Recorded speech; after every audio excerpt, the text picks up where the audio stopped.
माननीय सभापति जी, जय भीम। महामहिम राष्ट्रपति जी के अभिभाषण पर धन्यवाद प्रस्ताव पर बोलने को आपने मुझे अवसर दिया, इसके लिए मैं आपका आभारी हूं। सभापति महोदय, सर्वप्रथम मैं बहुजन समाज में जन्मे सभी संतों, गुरुओं, महान पुरुषों को नमन करता हूं, जिनमें महात्मा ज्योतिबा फूले, डॉक्टर बाबा साहब अम्बेडकर और मान्यवर काशीराम साहब को मैं याद भी करता हूं आज के दिन पर। साथ साथ नगीना की महान जनता और भीम आर्मी और हमारी पार्टी आज़ाद समाज पार्टी काशीराम के साथियों का भी धन्यवाद करता हूं। इसके बाद अपने कुल गुरु जगत गुरु सदगुरु रविदास जी महाराज को भी मैं नमन करता हूं, जिन्होंने दुनिया को लगभग 600 साल पहले बेगमपुरा शहर के रूप में दुनिया का सबसे महान लोकतांत्रिक दर्शन दिया। अध्यक्ष महोदय, माननीय सभापति जी, 14 अगस्त 1947 को ये देश अंग्रेजों के अधीन था। 15 अगस्त 1947 को हम लोग आज़ाद हुए। 16 अगस्त 1947 को देश आज़ादी में था, लेकिन धन धरती राजपाट में बंटवारा नहीं हुआ। जो साधन संसाधन थे उनमें बंटवारा सही रूप से न होने के कारण एक बहुत बड़ी आबादी सुविधाओं से वंचित और सम्मान से वंचित रह गई। उनको सम्मान देने के लिए और अंतिम व्यक्ति तक सुविधाएं पहुंचे, इसके लिए लोकतंत्र की व्यवस्था हुई। लेकिन आज़ादी के 70 साल बाद भी हम कहाँ खड़े हैं, इस पर ये चिंता का विषय है। मैं मानता हूं कि सामाजिक न्याय तभी होगा माननीय सभापति जी, जब जातीय जनगणना पूरी होगी और जातीय जनगणना कराई जाएगी और साथ साथ संख्या के आधार पर आरक्षण जो है वंचित वर्गों का बढ़ाया जाएगा। उसके साथ साथ जब राष्ट्रपति जी अभिभाषण पर बात रख रही थी तो उन्होंने शहरी और ग्रामीण क्षेत्रों के विकास की बात कही और ये भी कहा कि दुनिया में सबसे उत्तम शहर हमारे यहाँ बने। लेकिन माननीय सभापति जी, 70% आबादी तो गांव में निवास करती है, तो गांव की आबादी के बारे में भी सोचना होगा कि उनका जीवन कैसे बदले। माननीय सभापति जी, उच्च शैक्षणिक संस्थानों में बहुजन समाज के जो छात्र हैं उनके साथ कास्ट एट्रोसिटी हो रही है, निरंतर उनकी हत्या हो रही है। साथ साथ जो सरकारी कर्मचारी हैं दफ्तरों में, उनके साथ भी जो SC ST OBC और मुस्लिम और अन्य धार्मिक अल्पसंख्यक, उनके साथ भी माननीय सभापति जी जातिगत और धार्मिक जो है शोषण किया जा रहा है। इसलिए मेरी मांग भी है कि पुरानी पेंशन को भी अध्यक्ष जी बहाल किया जाए। जो कर्मचारी देश की सेवा में लगे हैं उनका भी सम्मान होना चाहिए। साथ साथ सभापति जी, भाजपा ने चुनावी लाभ के लिए सबका साथ सबका विकास के नारे दिए, जो खोखले हैं, क्योंकि 10 साल में दलित, पिछड़े, आदिवासी, मुस्लिम और अन्य धार्मिक अल्पसंख्यक जो अत्याचार हुए हैं वो किससे छिपे हुए नहीं हैं। ये गलत है, ये बंद होना चाहिए। सभापति महोदय जी, महामहिम राष्ट्रपति जी के अभिभाषण में निजी क्षेत्रों में SC ST OBC को रिजर्वेशन देने का कोई उल्लेख नहीं हुआ है, जो कि आज चर्चा का विषय, क्योंकि 98% प्राइवेट सेक्टर है, 2% सरकारी सेक्टर है, तो 98% प्राइवेट सेक्टर में भी हमारी हिस्सेदारी की बात होनी चाहिए। माननीय सभापति जी, आशा कार्यकर्ताओं, आंगनबाड़ी वर्करों, भोजन माताओं के वेतन वृद्धि पे भी कोई उल्लेख नहीं हुआ है, वो भी अभी नंगे, उन पर भी सोचना पड़ेगा। माननीय सभापति जी, जिस क्षेत्र से मैं चुन के आया हूं नगीना से, वो बहुत पिछड़ा क्षेत्र है। उस क्षेत्र में कोई विशेष आर्थिक पैकेज नहीं दिया गया, रोजगार की सेवाएं नहीं है, नौजवान पलायन करता है। IIT, IIM, एम्स, केंद्रीय विद्यालय आदि शिक्षा में और चिकित्सा संस्थानों की स्थापना होनी चाहिए, जो कि नहीं है। और माननीय सभापति जी, मानसून सत्र आ गया है, मेरा क्षेत्र बाढ़ से बहुत प्रभावित है, इसलिए मैं आपसे आग्रह करूंगा कि वहां के लोगों को बाढ़ से निजात दिलाई जाए।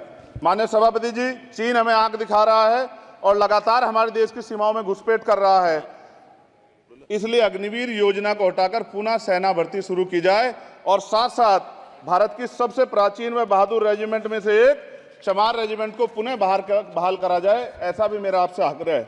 माननीय सभापति जी, पिछले सारे प्रधानमंत्रियों ने मिलकर जितना कर्ज लिया है उससे दुगना कर्ज हमारे वर्तमान के प्रधानमंत्री जी ने लिया है। किसान अगर अपना कर्ज माफ कराने के लिए जाता है तो लाठी झेलनी पड़ती है, जबकि सरकार ने धन्ना सेठों का 15 लाख करोड़ रुपया माफ किया है। इस ओर हमें ध्यान देना पड़ेगा, हमारी आने वाली पीढ़ियों को ये कर्ज चुकाना पड़ेगा। माननीय सभापति महोदय जी, किसानों को MSP की लीगल गारंटी तथा किसानों का कर्ज माफ होना चाहिए। साथ साथ 2 अप्रैल 2018 को SC ST के बच्चों पे बहुत बड़े पैमाने पे मुकदमे लगे थे, वो हमारी लड़ाई सही थी, ये सुप्रीम कोर्ट ने माना और बाद में सरकार ने माना, वो मुकदमे तुरंत वापस होने चाहिए।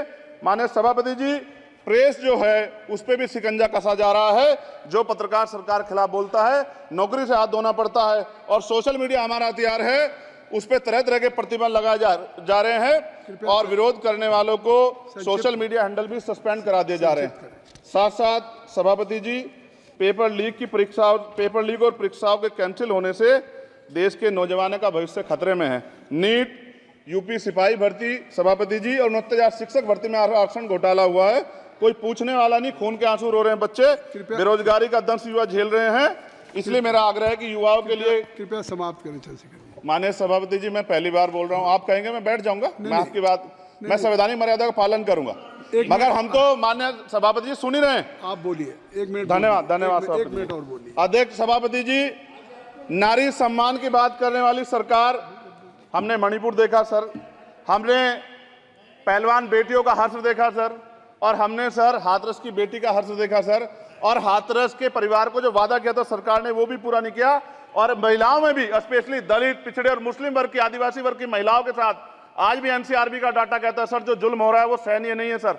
साथ साथ कोविड में तैरती, हमने कोविड में बहुत सुना सर, कोविड में तैरती लाशें भी गंगा में हमने देखी है सर, और मजदूरों का हाल भी हमने देखा है। सभापति जी, बस सब समाप्त कर रहा हूं। नोटबंदी पे छोटे मजले उद्योग की जो कमर टूटी वो भी हमने देखी है। सभापति जी, शैक्षणिक संस्थानों, विश्वविद्यालयों में, चिकित्सा संस्थानों में ओबीसी एसटी के योग्य अभ्यर्थी को एनएफएस करके जिस तरह निकाला जा रहा है, लेटरल एंट्री करके जिस तरह हमारे रास्ते बंद किए जा रहे, ये भी हम देख रहे हैं सभापति जी। साथ साथ मेरा ये कहना है सर, ये सबका इशू है कि प्राइवेट कर्मचारी सर और सरकारी भी कई जगह पे 8 से ज्यादा घंटों से काम करते हैं और उनको जो सर उचित वेतन भी नहीं मिलता, तो न्यूनतम वेतन 20,000 रुपए तय हो और 24 घंटे की ड्यूटी। उदाहरण के तौर पे यूपी पुलिस सर बहुत पूरा काम करते हैं वो लोग, वो राज्य के विषय हैं। आप सर मैं आपके राज्य सरकार के लिए भी आपके संज्ञान में डाल रहा हूँ विषय सर। पुलिस सब जगह है सर, लेकिन सवाल ये है सर, बहुत पसीना बातें हैं, 8 घंटे की ड्यूटी और वेतन विसंगति, वोटर स्कीम से उनको जो बाहर किया जाए।